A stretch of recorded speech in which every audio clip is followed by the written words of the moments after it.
Hello, my name is Maya, I'm Sushil Dinesh. and we are here at the University of Wisconsin. Our concept for a business plan is called Weego. And what Weego is basically is the concept for an online ride-sharing system that makes it much more easy to carpool than it ever has been before. Some of the reasons that we think now is the time for this is that if you look at it, a couple things. First of all, gas prices are very volatile, and it's something that people are obviously really concerned with. And the second thing is that GPS is becoming to the point where everybody's got some sort of an iPhone or a smartphone in their pocket. And that allows people to communicate with each other right now in ways that have never been possible before. And we think together that makes it now really the time to do some sort of online real-time carpooling. The market for Weego is huge. It can be any person who owns a car and would like to ride share and save some money. We are also looking at targeting institutions and universities and big corporates as well. So anyways, with that, we're going to go through a quick little mock-up to show you how we see this is working. We are in the prototype design stage right now, but it's not much to look at, so we are going to show you, this will give you a better idea of how it will work.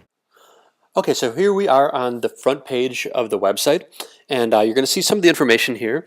And before we actually enter, we're going to see this little thing right here for the miles, and this is just kind of what we see as the overall accumulated miles of the entire, everybody who's using the program, and the amount of carbon eliminated as well. So we're going to go ahead and enter.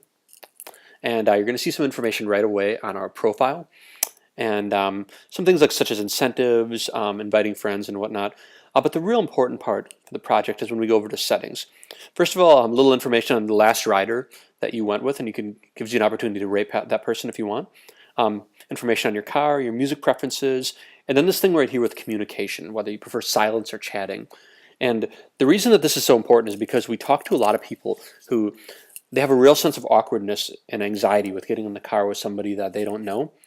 And moreover, if it's somebody, especially if it's somebody like a lot of professors that we talk to on campus, if we tell them that we can give them, let's say they commute a half hour to work, if we tell them that we can give them an extra 5 hours a week to work on their book, or just read a newspaper, or just close your eyes and relax in the back seat, they find that that's really something valuable. But of course, they don't want to have to tell somebody to, excuse me, I hate to be rude, but could you please be quiet? So we're going to take care of that for them. And then the other really important thing is this departure window. Of those three variables, the destination, the starting point, and the schedule, this takes care of one of them. So we're going to set that at a half hour right now and find a ride. And that's basically going to show us only people leaving within the same half hour as we are. We can't see those people yet because we have to choose where we're going. And we're going to do that right now. And when we click, this being our home right here, it'll show us a selection of other users who are leaving within that same half-hour time frame and who are going somewhere along that route.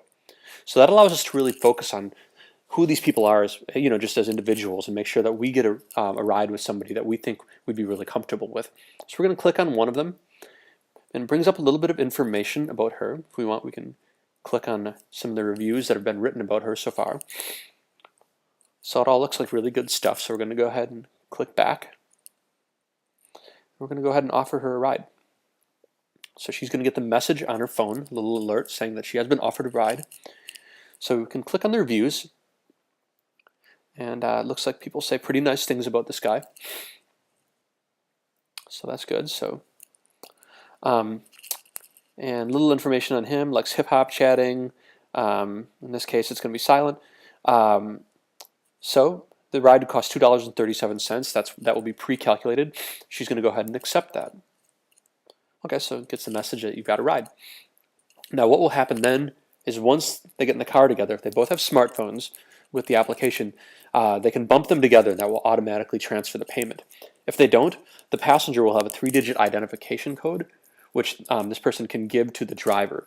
And that will basically transfer the payment to make sure that somebody isn't just offering rides and then getting paid for not showing up.